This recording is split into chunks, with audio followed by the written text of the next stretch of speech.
Welcome, my fellow tax professionals. In this video, we'll be discussing IRS Form 656, the Offer in Compromise. I'm your host, Attorney Robert Schaller, the author of the course. IRS Form 656, the Offer in Compromise, is probably the most critical form in the application packet.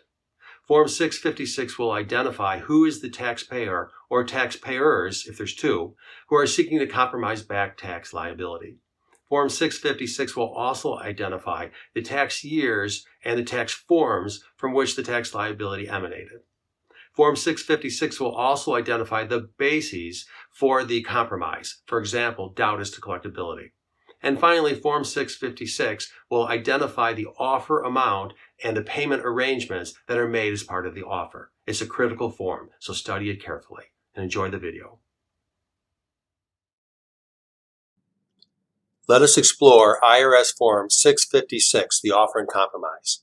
The Offer in Compromise process is initiated by the taxpayer submitting an offer to the Commissioner of the IRS utilizing Form 656. The compromise offer must be in writing utilizing Form 656. No oral offer is allowed. An offer in compromise is an agreement between a taxpayer and the IRS that settles a tax liability for payment of less than the full amount owed.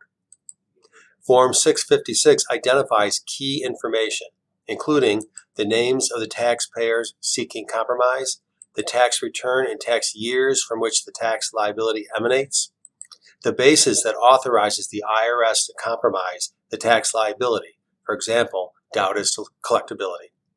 And of course, Form 656 identifies the offer amount that the taxpayer agrees to pay to eliminate the back tax liability. Finally, Form 656 identifies the type of offer being submitted, either a lump sum payment offer or a periodic payment offer. Now let's review Form 656 completed for George and Martha Washington. You'll notice in Section 1, under Individual Information, this is where Form 656 identifies the taxpayers if they are individuals. If it is a corporation or LLC, that name would be identified somewhere else on the form. But Section 1 is for individual information. The very first box will be the name of the taxpayer and Social Security number for the person seeking to compromise the taxes. Below, it says if a joint offer is filed, the name of the spouse. So you would not automatically include the spouse's name, only if the spouse agrees to be part of the offer. And if so, the spouse's Social Security number. Right below that is the location where you would identify the taxpayer's physical address.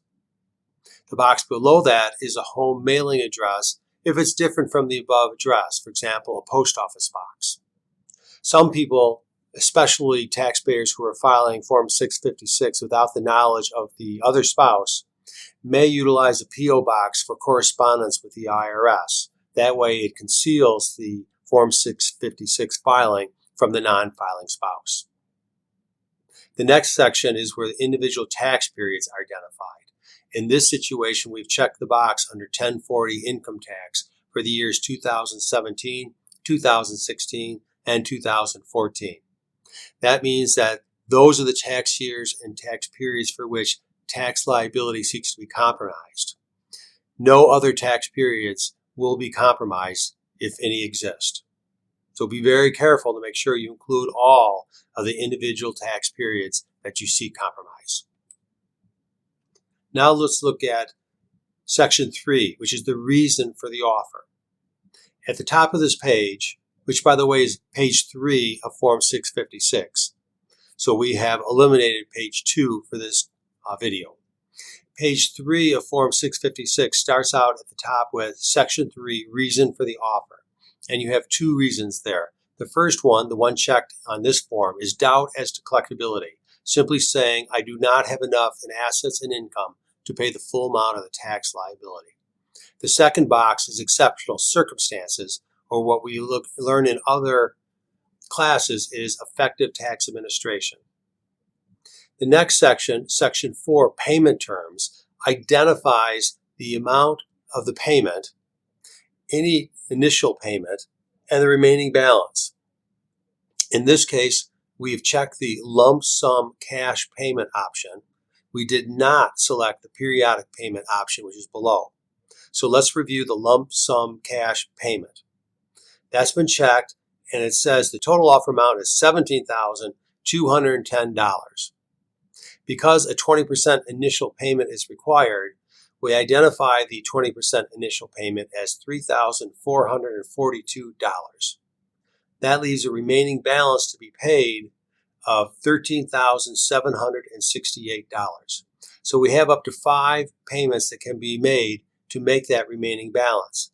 In this case, we've made them even payments of $2,753.60.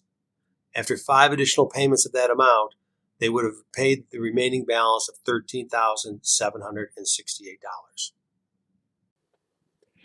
Thank you for listening to this video, and please spread the word to family and friends that Do-It-Yourself Offer and Compromise Academy is available to help taxpayers find solutions to crushing IRS-backed taxes. The music for this video was provided by www.bensound.com. You can contact the Academy at its contact page at www.diycompromiseacademy.com. Enjoy the online course and keep on learning.